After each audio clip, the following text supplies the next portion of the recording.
Kia ora koutou, back again. If this is the first time you're watching one of the videos in the series, kia ora. I'm Jade Varupana Beni Oni. Some call me Jade, some call me Varupana. Up to you, really. Um, this series that you're watching is a part of a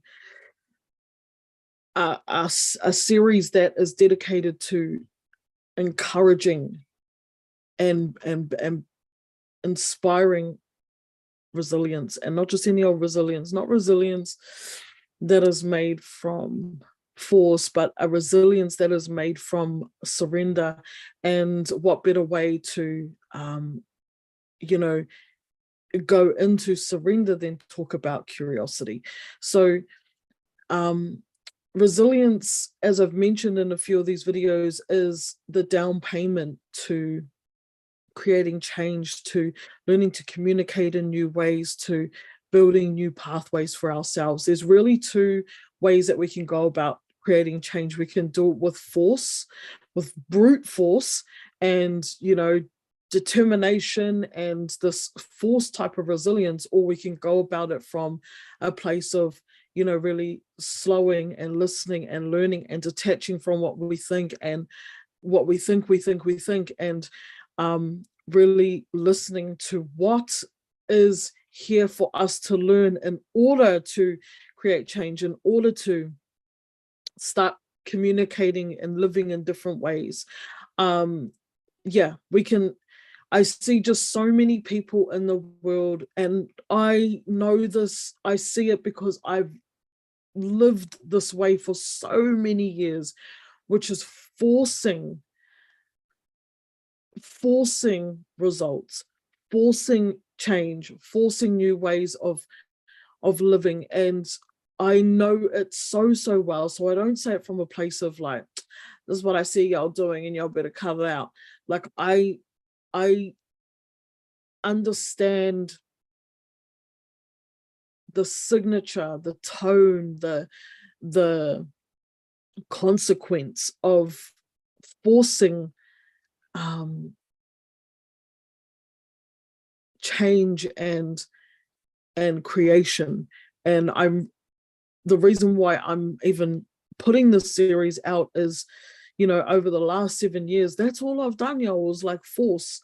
And the reason why and I haven't really spoken about this, so this is literally the first place I'm speaking about it, is in this curiosity video, is that after 7 years, I have let my beautiful, beloved business, Unearth Your Worth, lay to rest.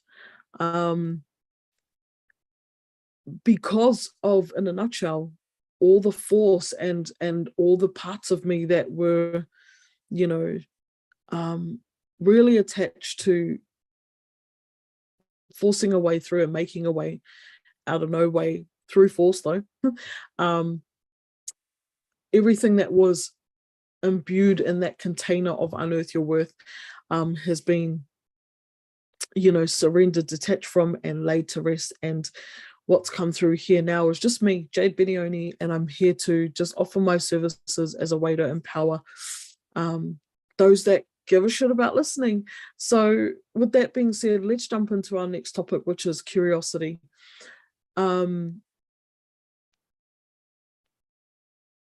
Curiosity is wonder, is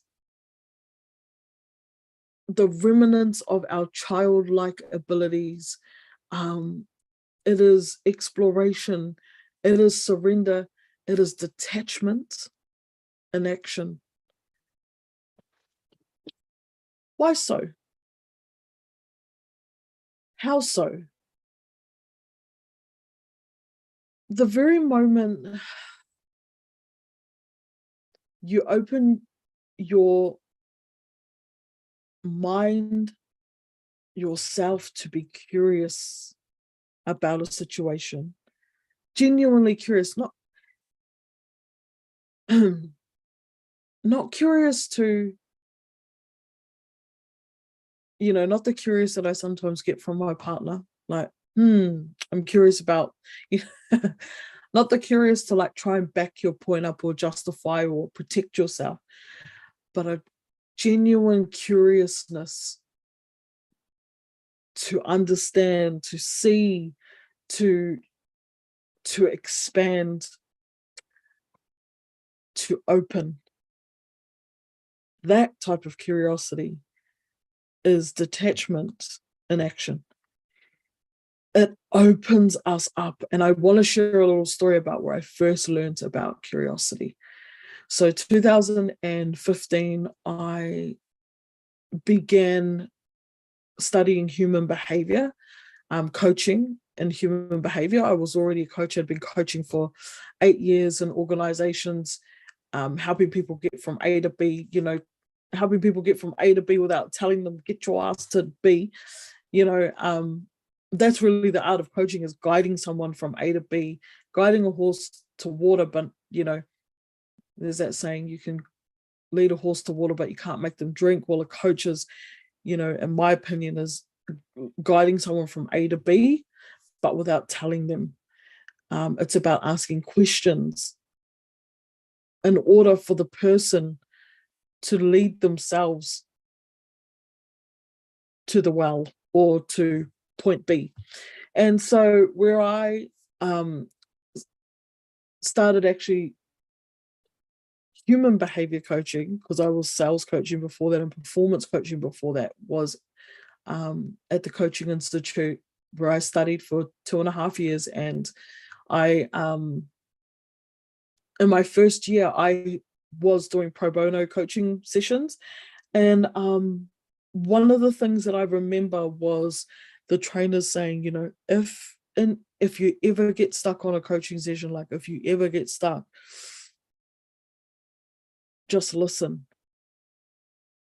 Like, you've got all these models and all the rest of it, and there will be a time where you just forget. Like, you forget what model you're using. You don't have nothing, you're blank. And that's okay, because the most powerful thing that you can do is to listen.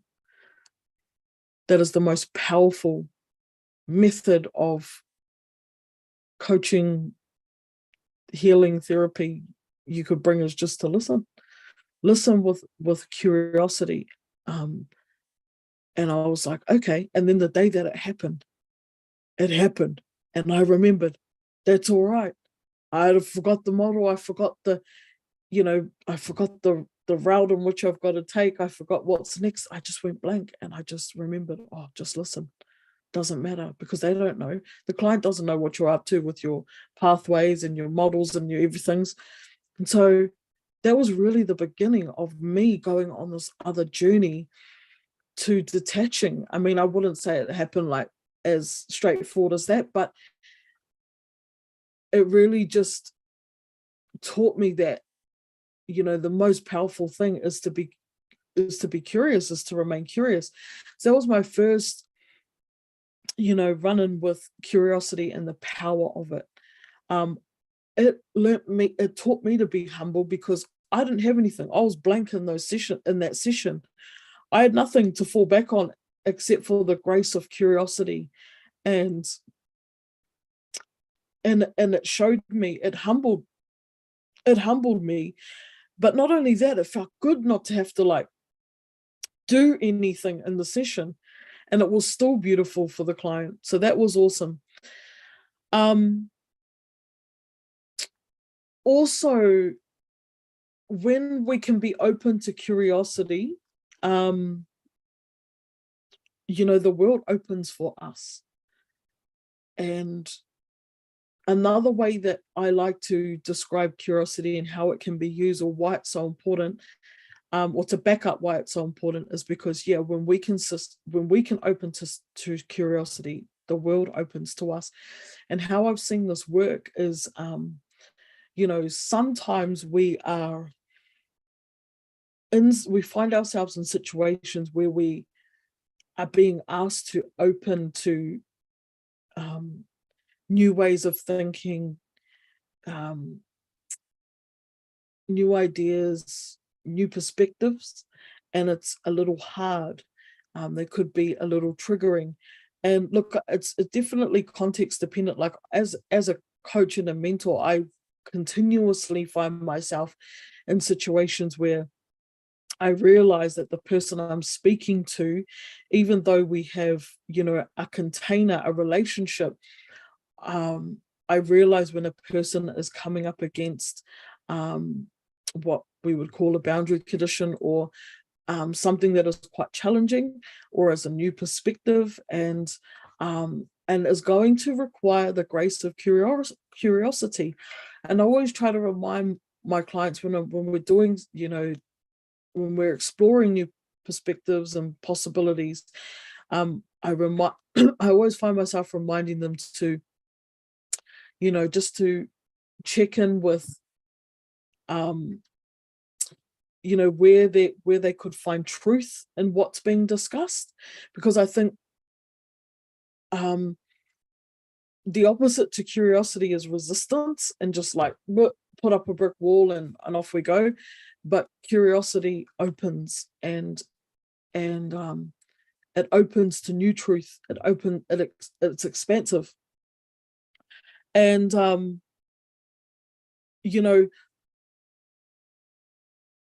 I think, like, especially where I'm going with this next piece of with this next piece is, like, I'm not saying you have to be curious in all situations. Like with the example with me and my clients, for example, perfect example where curiosity would be useful, because most often they're paying to be in that space, and so, like, it's a good use of, it would be a good use of their time to be curious, to be open to curiosity, so curiosity can open up the world to them, because they are paying for that space.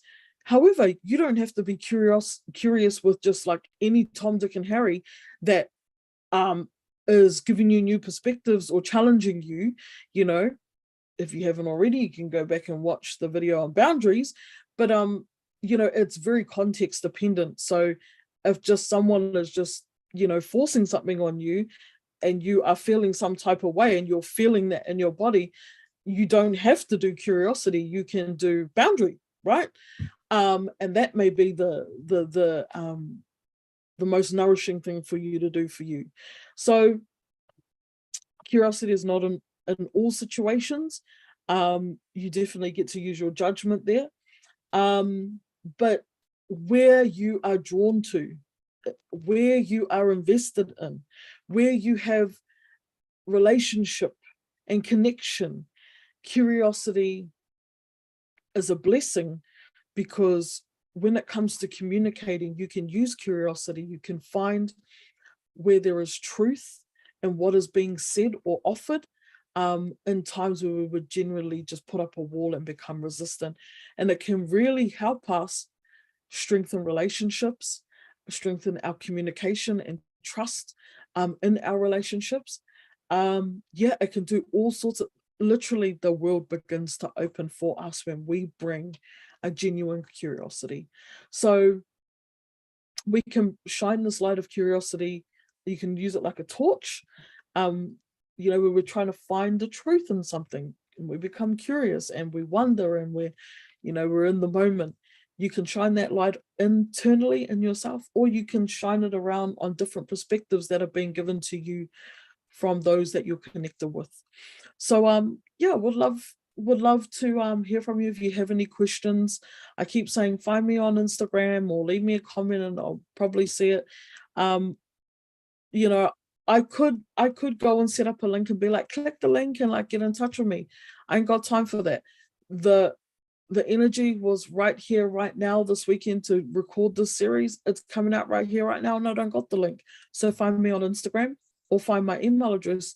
If you have a burning question, hit me up and I'm sure we'll get it answered somehow, some way. That's all for tonight,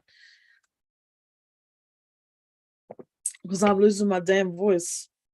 And I trust that you are getting some good stuff out of the series, and I'm looking forward to, we've got a few more left in the series to go. So looking forward to having you on the next one.